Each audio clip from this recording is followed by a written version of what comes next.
Are you getting any water or just licking the bowl? Mom. Alright, gonna get dressed. You saved me.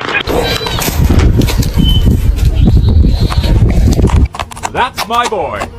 No, my boy. Father help.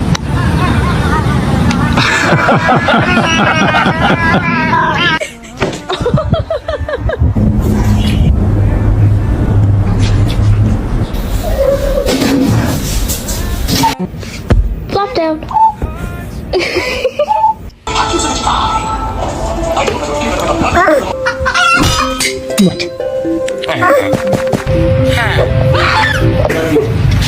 Tut şunu.